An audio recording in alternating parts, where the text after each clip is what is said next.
So it's the last day of May, which means that it's the last day of Africa Month, as the month was declared by the AU, a period where the continent commemorates the founding of the Organization of African Union. Wrapping up Africa Month, we've got with us in studio Sipho Mantula. He is a researcher at UNISA's Institute for Dispute Resolution in Africa. It's good to see you. Refreshing morning and good morning, Africa. Thank you. Yeah, indeed, good morning, Africa. And it certainly has been an interesting Africa Month. What have you made of it this year? One can say that it was very important that as the country we have still observed a whole month of May as Africa Month beyond Africa Day, because remember that the 25th of May, many African countries still observe it, commemorate it as the public holiday. I think one of the major highlights again is the issues around conflict resolution. At UNISA we had a mediation conference when we were looking at African ways of mediation. We cannot run away from conflicts that we are seeing in the continent, from the South Sudan to Mahikeng as well, where you have violence in KwaZulu-Natal. And I think the theme again for the continent was potent because it is dealing with corruption in African countries. South Africa is not immune. There is corruption from local government to national government. And I think that's where we need to find ways of arresting corruption and maladministration. But I think the good things again is music. We have your Salif Keita being in the country. So it is not all it's not all doom and gloom. There is a lot of positive things to celebrate. And I mean there are African countries that are surpassing anyone and everyone's expectations. Correct. But one of the big highlights for me, I think, and that was done at your institution, with the help of your institution, UNISA, was the Thabo Mbeki lecture. Yes. And of course that was the guest speaker, Phumzile Mlambo-Ngcuka. I think this is the annual lecture by the former President Thabo Mbeki, what they call the Thabo Mbeki Africa Day lecture. And I think this time the focus was looking at the role of women in the continent, Agenda 2063. But I think some of the areas again was to move away from raising the issues of women's rights only, but linking it with the men's rights as well, the young men's rights as well, the issues of violence that is happening, refugees' rights in the continent. So one can say that this is one of the major highlights that UNISA has been doing. And I think other institutions of higher learning must start to engage on African matters beyond May.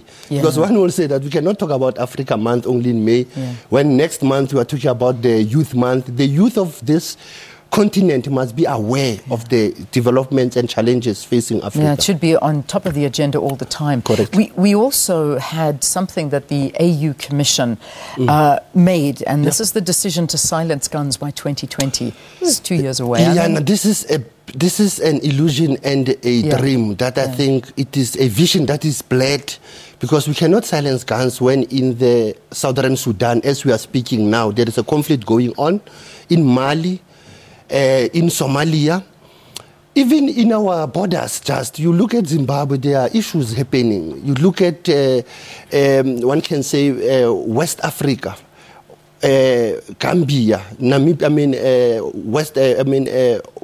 Boko Haram, Al-Shabaab. So silencing of guns again is the regulation of the arms industry. Why are we still having weapons in Africa? That is the question we must be posing.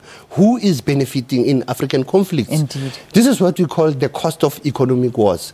The South Sudanese conflict, it has benefited European countries. South Africa has played a critical role in the peace mediation of the South Sudan. UNISA, as the university, has done capacity building, and I don't think we'll just let them down. So there are issues around silencing of guns must even begin in our own communities. We're having violent protests every day in this country. It's frightening, and I think, you know, when you mention the South Sudanese, and that's something that I feel exceptionally sensitive about, because I managed to spend a bit of time in Kenya in the refugee camps there, and honestly, 80% of the people living there are from South Sudan, that have run from bullets to save their lives, and they live in refugee camps. And that is the very dark side of Africa we need to get to. Just let's wrap it up though. The 25th of May, Africa Day, should it be a public holiday? We've got enough public holidays, we know that, but should it be a day that is celebrated a lot more than it is? You know, I think it should be commemorated, the whole continent from Angola to Zimbabwe, as Africa Liberation Day, and it should be a trade day. We should look at the economic gains of the continent, the cultural diversity, and as well as I said to you, it should be looked as a day that can look back at the continent and move forward. Yeah. So it's very important. Yes, we have many public holidays, but others, they are Eurocentric in nature, and they are making commercial gains. So I don't think there is no way where we cannot say Africa Liberation Day or Africa Day is not important. I think we should observe it. The role of media is very critical. Indeed. I was worried the media didn't play many African stories during the month, so they are guilty as charged. So we must think further to bring African stories. Thank you for talking to us. Sipho Mantula, he is a researcher at UNISA's Institute for Dispute Resolution in Africa. Thank you very much. Right, quick break. When we return, we've got our health minister here in studio. Tobacco laws, anti-tobacco laws. Today is World No Tobacco Day, and the minister is very serious about this. Do stay tuned. Find out what's in the pipeline.